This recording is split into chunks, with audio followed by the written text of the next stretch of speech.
Welcome to Big Dog Talk Sports. This is your boy Big Dog. And in this video, we're going to talk about the legendary Brown Bomber, Joe Louis, one of the greatest boxers ever. Let's get into it, man.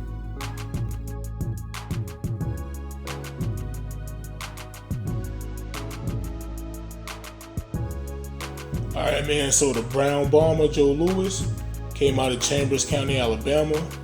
He became an amateur boxer in the year 1932 at 17 years old. Now, here's a fun fact. Many people don't know this, but Joe Louis's full name was Joe Louis Barrow. There's a theory that he didn't use his last name because he didn't want his mama to find out he was boxing. Mama Barrow wanted him to play the violin. So to keep her from knowing he was a boxer, he didn't use his last name. Now, he was knocking dudes out in the ring, but he was smart enough not to get on mama's bad side. So we know he won't do him. So Joe Louis, man, he lost his first fight as an amateur, but after that he started winning. He became the Brewster Street Recreation Center champion. As an amateur, Joe Louis' record was 50 wins and 4 losses. Alright, man, so Joe Louis debuted as a professional fighter July 4th, 1934 against Jack Kraken. He knocked the man out in the first round. Joe Louis had 11 more fights in 1934, winning all of them. He knocked out his opponents in 10 of those fights. Even though Joe Louis was deserving of title shots, a lot of white Americans was afraid to have Joe Louis become world champion, especially after Jack Johnson. Professional boxing was still segregated in a big way. Not officially segregated, but they did not want a black boxer to be the champion. Jack Johnson was a black man married to a white woman and was the world champion beating white people. They did not want to see that again. Eventually though, in 1935, Joe Louis becomes the #1 contender for the heavyweight title. Alright, so I got a fun fact. Joe Louis fought Max Baer September 1935. Peep this. Baer was only knocked down one time in his career until he fought Joe Louis. Joe Louis was putting them hands on that man quick, knocked him out in the 4th round. Check this out though. So Joe Louis got married earlier that evening, and he wanted to end the fight quick to go back to his wife and get a little something, if you catch my drift. So he ain't want to waste no time with this guy. He want to go ahead and knock him out real quick so he can go to his wife. Yep, so he went ahead and got Max Baer up out of here. Quick, fast, in a hurry. Alright, man, so June 1936, Joe Louis finally get his first title shot, and that was against Max Schmeling. Schmeling knocked Joe Louis out in the 12th round, handing Louis his first loss as a pro.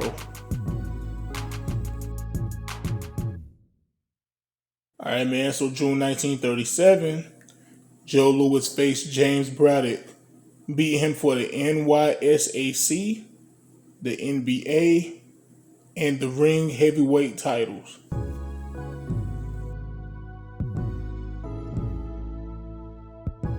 Alright, so after 3 successful title defenses, Joe Louis and Max Schmeling had their rematch. The rematch is one of the biggest events not only in boxing, but a major sports period. When Schmeling knocked Joe Louis out in the first fight, he became a hero for the Nazis. Him knocking out a black man, in their minds, showed proof that they were superior to Afro-Americans. They fought at Yankee Stadium again. Over 70,000 attended this fight. This wasn't just Joe Louis versus Max Schmeling for heavyweight titles.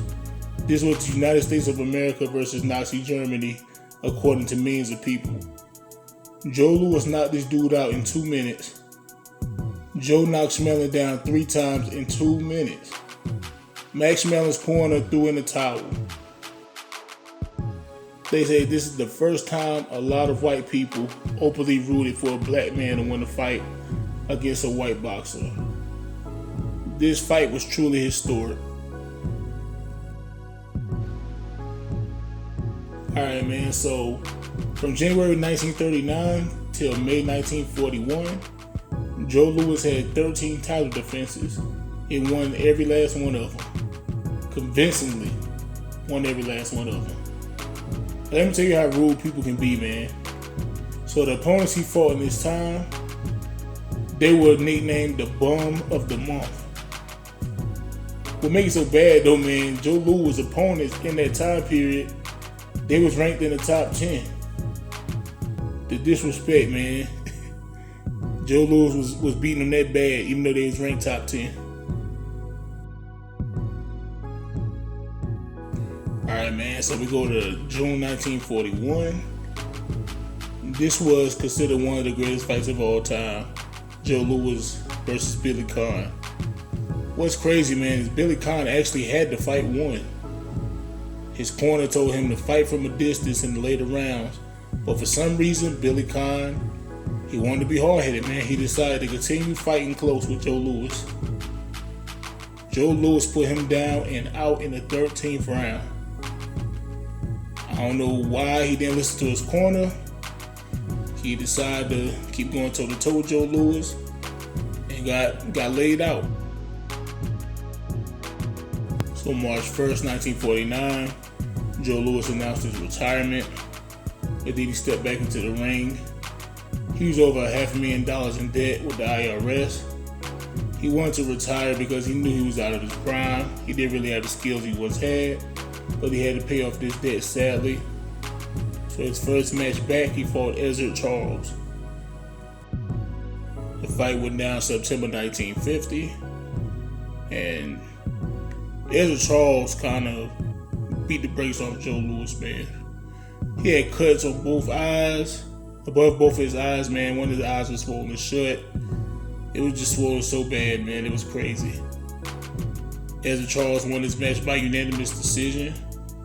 After that loss, though, Joe went on an 8-match winning spree, but they were all against club fighters pretty much. And just in case you don't understand what the definition of a club fighter, that means he had either a terrible win-loss record or they were just local talent. You know, jobbers pretty much. So Joe Louis' final pro fight was against the great Rocky Marciano. Rocky Marciano really didn't want to take this fight, but he understood what Joe Louis was going through. He understood why he needed this fight. He needed the payday. The International Boxing Club guaranteed Joe Louis $300,000. Marciano said that, Joe Louis was the last guy on this earth he wanted to fight. They fought October 1951. Rocky Marciano knocked Joe Louis out in the 8th round. It was kind of brutal. Marciano pretty much knocked Joe Louis through the ropes, man. And thankfully, that was Joe Louis' last fight.